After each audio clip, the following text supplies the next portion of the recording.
شروع اللہ کے نام سے جو بڑا مہربان نہایت رحم والا ہے۔ اے پیغمبر صلی اللہ علیہ وآلہ وسلم، جو عورت تم سے اپنے شوہر کے بارے میں بحث و جدال کرتی اور خدا سے شکایت رنج و ملال کرتی تھی، خدا نے اس کی التجا سن لی اور خدا تم دونوں کی گفتگو سن رہا تھا۔ کچھ شک نہیں کہ خدا سنتا دیکھتا ہے۔ جو لوگ تم میں سے اپنی عورتوں کو ماں کہہ دیتے ہیں وہ ان کی مائیں نہیں ہو جاتی، ان کی مائیں تو وہی ہیں جن کے بطن سے وہ پیدا ہوئے۔ بے شک وہ نامعقول اور جھوٹی بات کہتے ہیں، اور خدا بڑا معاف کرنے والا اور بخشنے والا ہے۔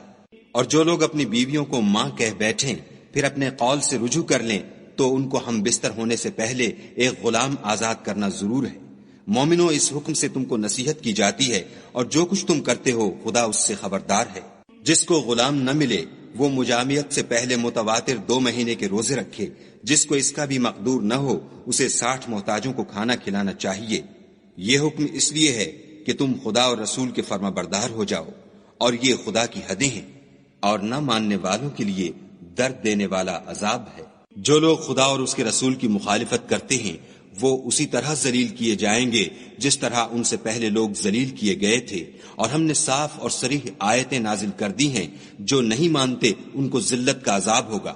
جس دن خدا ان سب کو جلا اٹھائے گا تو جو کام وہ کرتے رہے ان کو جتائے گا۔ خدا کو وہ سب کام یاد ہیں اور یہ ان کو بھول گئے ہیں، اور خدا ہر چیز سے واقف ہے۔ کیا تم کو معلوم نہیں کہ جو کچھ آسمانوں میں ہے اور جو کچھ زمین میں ہے خدا کو سب معلوم ہے؟ کسی جگہ 3 شخصوں کا مجمع اور کانوں میں صلاح و مشورہ نہیں ہوتا مگر وہ ان میں چوتھا ہوتا ہے، اور نہ کہیں 5 کا مگر وہ ان میں چھٹا ہوتا ہے، اور نہ اس سے کم یا زیادہ مگر وہ ان کے ساتھ ہوتا ہے، خواہ وہ کہیں ہوں۔ پھر جو کام یہ کرتے رہے ہیں قیامت کے دن وہ ایک ایک ان کو بتائے گا۔ بے شک خدا ہر چیز سے واقف ہے۔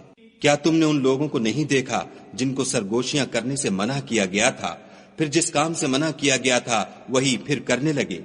اور یہ تو گناہ اور ظلم اور رسول خدا کی نافرمانی کی سرگوشیاں کرتے ہیں۔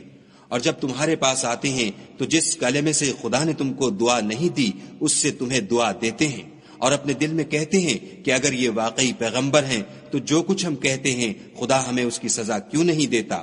اے پیغمبر صلی اللہ علیہ وآلہ وسلم، ان کو دوزخ ہی کی سزا کافی ہے، یہ اسی میں داخل ہوں گے اور وہ بری جگہ ہے۔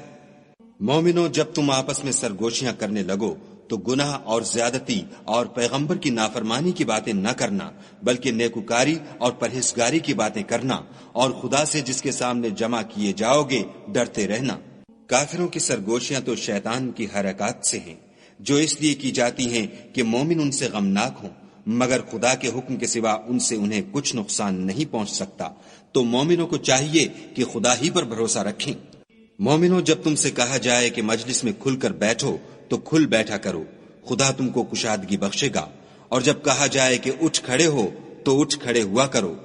جو لوگ تم میں سے ایمان لائے ہیں اور جن کو علم عطا کیا گیا ہے خدا ان کے درجے بلند کرے گا، اور خدا تمہارے سب کاموں سے واقف ہے۔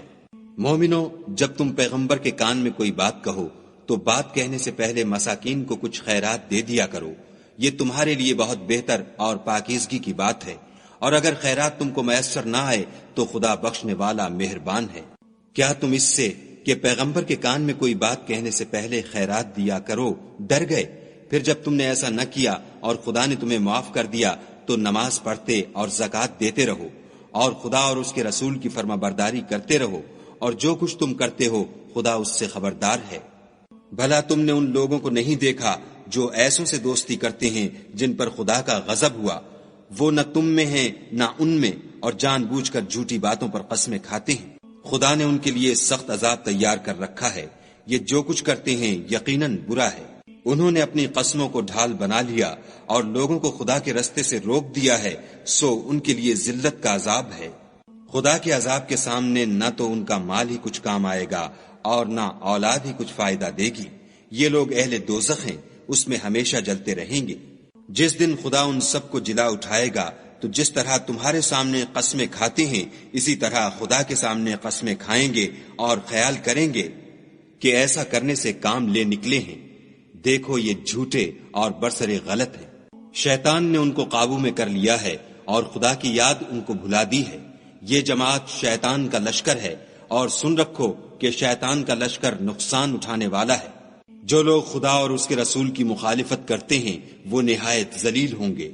خدا کا حکم ناطق ہے کہ میں اور میرے پیغمبر ضرور غالب رہیں گے، بے شک خدا زوراور اور زبردست ہے۔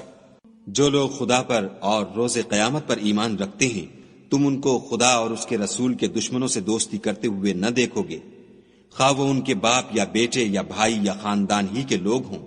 یہ وہ لوگ ہیں جن کے دلوں میں خدا نے ایمان پتھر پر لکیر کی طرح تحریر کر دیا ہے اور فیض غیبی سے ان کی مدد کی ہے، اور وہ ان کو بہشتوں میں جن کے تلے نہریں بہ رہی ہیں داخل کرے گا، ہمیشہ ان میں رہیں گے، خدا ان سے خوش اور وہ خدا سے خوش۔